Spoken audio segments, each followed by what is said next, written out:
Frank, hello. Hi. What can you tell us about Olivier Giroud and him joining Inter Milan? I said it after our last game.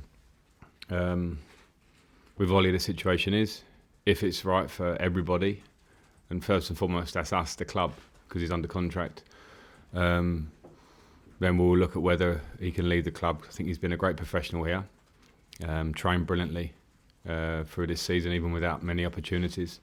So I hold him in a lot of high regard for that and respect, but I still have to make a decision for the football club, and nothing's done yet. How close do you sense it might be? How imminent might something? Well, I think everyone's talking about it, so I'm not going to beat around the bush. You know that I think his agent has spoken to the club, but until we decide that it's the right thing, then of course it's not done. Is it a question of getting someone in before he can leave? Not necessarily. On getting someone in, is Moussa Dembele at Lyon someone you're looking at? Someone the club is looking at? He's a player I know, and a player that the club know. But I'm surprised to see his name pop up so regularly when it's not popping up in my conversations so regularly, to be brutally honest. And there's quite a few players in the last week that I could say the same about. So he's a player I respect and I know he's another team's player. Of course, we're looking to strengthen, and I've spoken about strengthening in high areas of goal scorers, because it's where we've been found probably pretty short in the home games recently, particularly. The idea of people being clinical, and they're hard to find, and I'll only want to go that way if we know we're improving the squad that we have already, because at the minute we're still working very hard on the training ground and in game to try and get that right ourselves. Is that a no? I don't want to go any cut and dried on anybody, but as I said to you, it's not one that we're openly talking about, and if it's a decision, I will be a big part of that decision. Listen, is anything close? No. Not at the moment, but when I say that, I mean what is close is January, and I've said before that if it's right, then we'll look at it. So, but we're not imminent. You're not going to have any big news today or tomorrow. Keep going if you want. I don't know. Listen, does the news that Harry Kane is going to be out for some time, April we hear, does that, and with Spurs then presumably being in the market, does that make it harder to attract a striker? I don't think so. I don't know what their planning is, and they don't know what ours is. I did say that in terms of January, we all know it's fairly limited. Most teams with strikers who might be that clubs would want might not want to leave in January. They're very difficult to get. So I don't need to sort of speak about Tottenham's business in that sense. I don't sort of concentrate on that. I concentrate on what we can do better for us. Well, we don't know whether Harry Kane is going to be okay for the summer. If he's not, could Tammy step up? Could Tammy lead the line? Tammy Abraham lead the line for England for the Euros?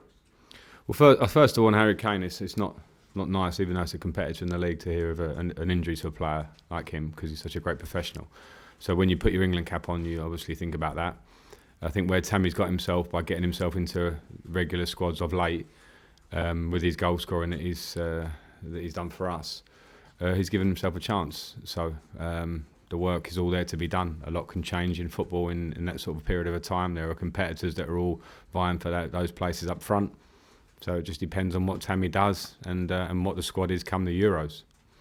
But as his club manager, do you think he has what it takes?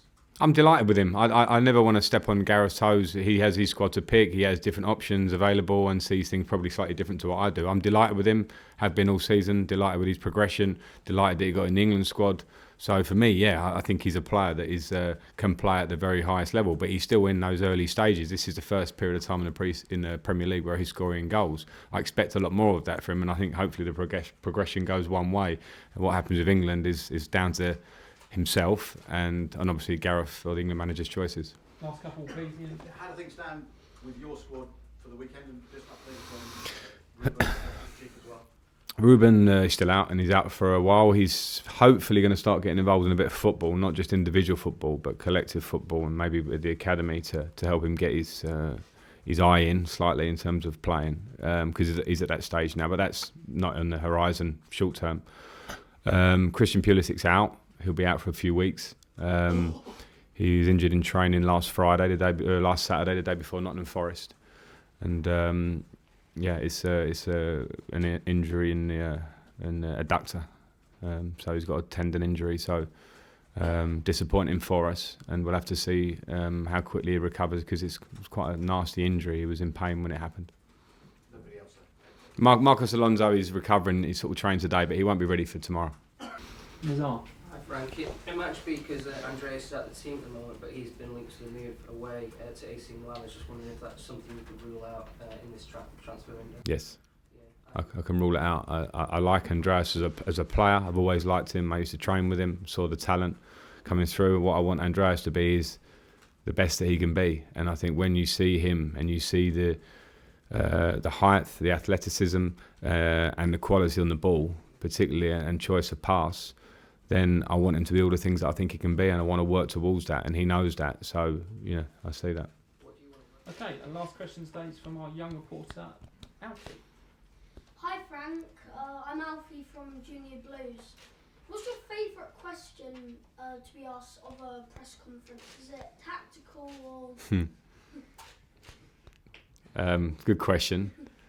It's a really good question, because I get asked all sorts of questions here, and some of them make me laugh. Some of them I have to give. It's difficult to give an answer, because these people are not always, not say the nicest, they're very nice people, I know that. But sometimes they want me to say something that I might not want to say. So the answer to your question is tactical, because I like it when a journalist who is really interested in the game asks me a question that is probing, but in a tactical way, and about my team or the opposition that we're coming up against. I like to do that, because it feels like real, and it feels like what I do outside every day, and what I'm striving to do. And then I like to have those discussions. So it's those are the interesting ones. Thank you. Thank you very much, Alfie. Thank you. Cameras off, please.